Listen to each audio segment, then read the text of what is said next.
Assalamu alaikum viewers, this is General Sarwar and you are watching Sarwar's Chronicle.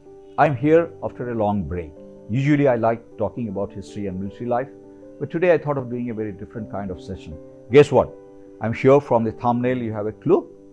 Yes, you are right. I want to talk to you about military career, of course, concerning the officer's cadre, how to consider it as a career option and what all you need to know and all that.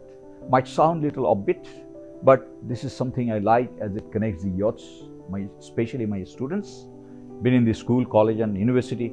Now I can see how this important aspect of career development or career education has been left to fortune or oblivion. As far as armed forces are concerned, it was okay to have ill-organized and unstructured enrollment system in the formative years, particularly in the 1960s and 70s, when the recruiting units, they used to travel around the schools and colleges to recruit soldiers and officers.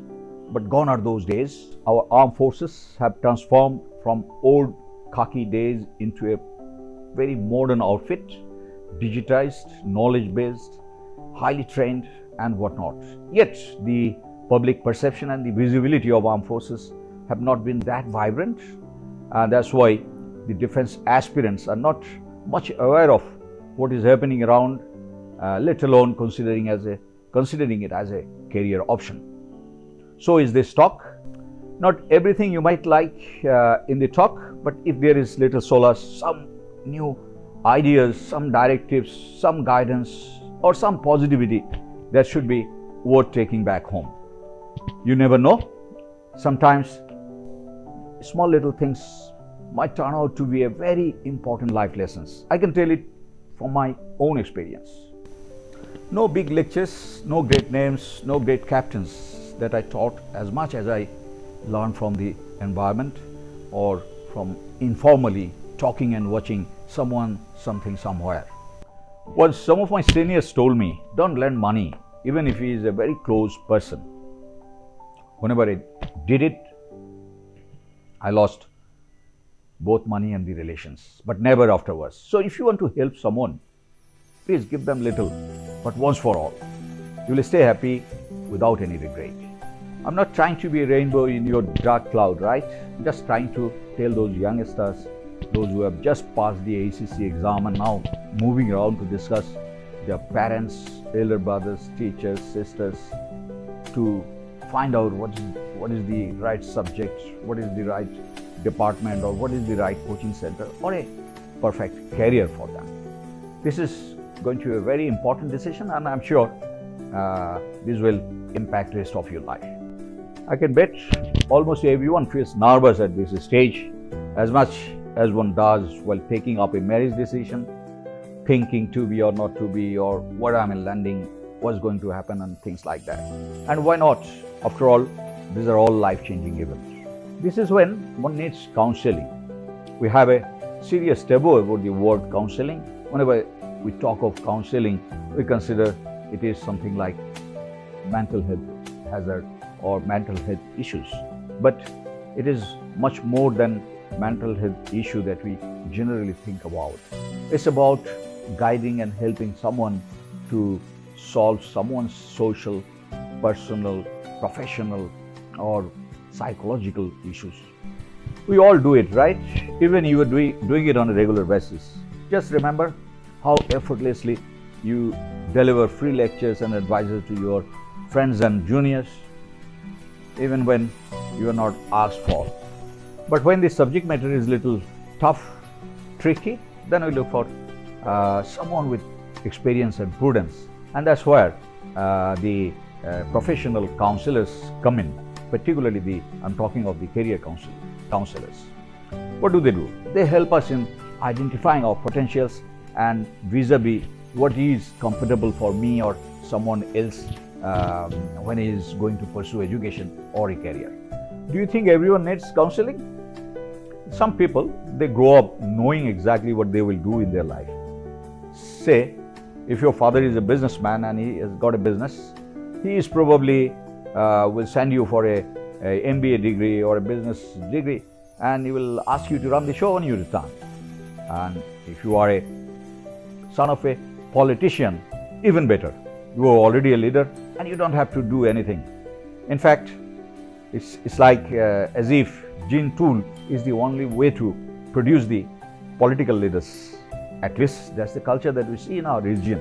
But to be a military leader, you don't have any shortcut. Even if you are son of a general, you will have to undergo the same rigor and you will have to endure all the sufferings that is incurred during the training. So to be a military leader, you will really need some time and thoughts before making the right choices. In our university, even at the senior levels, they don't get much counseling service. In the past, everyone wanted to be a doctor or engineer. Our young stars are still chasing the same dream. Our parents had the similar mindset and we aren't any better. Let me tell you why. One day, I was listening to Ayman Sadiq, one of the youth icon. I'm sure every one of you know him. So he was talking to the young minds about his experience as a young entrepreneur. And auntie next door was chatting with his mother, inquired what Ayman was doing. When she came to learn that Ayman was making video for YouTube, she wasn't excited, not knowing that he is the guy who achieved the Young Leaders Award from the Queen for his phenomenal task, which facilitated access to education by millions through his 10 minutes school. Leaving aside the lighter part, it resonates the exact mindset that we have as guardians.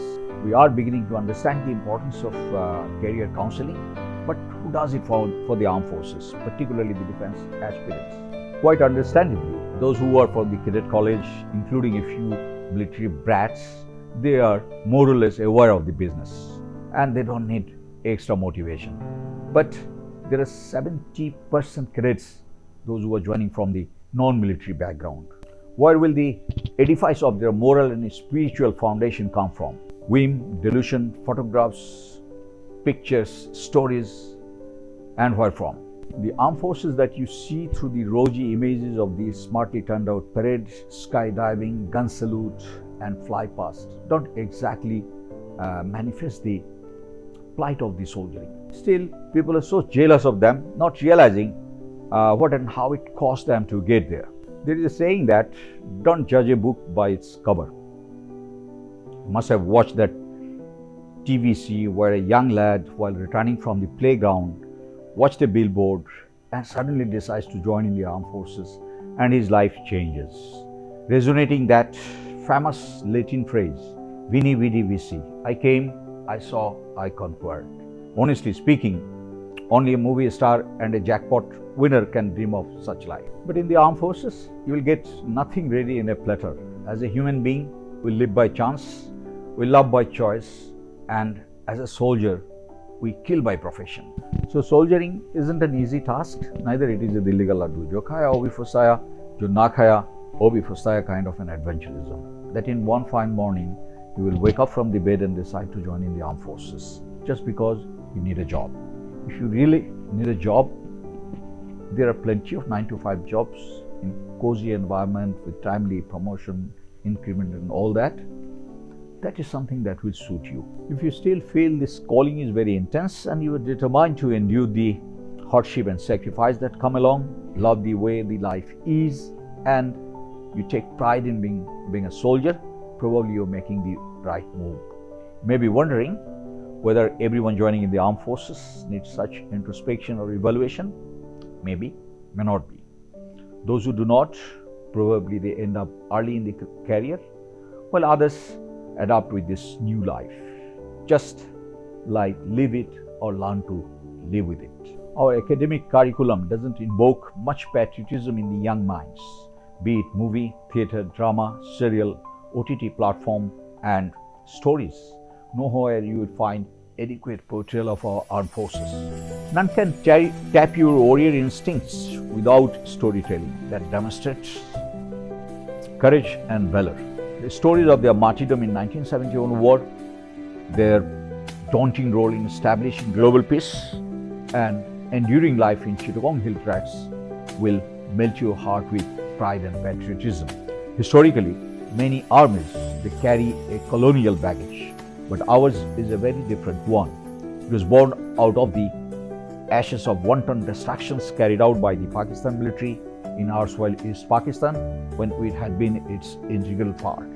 A handful Bengali officers and men from East Bengal Regiment defied the orders of their seniors and organized the freedom fighters and led them until the final victory was achieved. Today, Bangladesh Armed Forces rank 40 among 145 countries based on its firepower. One of the highest ranking troops contributing country to the global peace. So these are good enough reasons to be able to consider armed forces as a career option. I'm sure by now you have a much better perspective, and if you are keen, you can explore further. With this, I'll leave you here. I hope this has been useful. Goodbye and Allah Hafiz.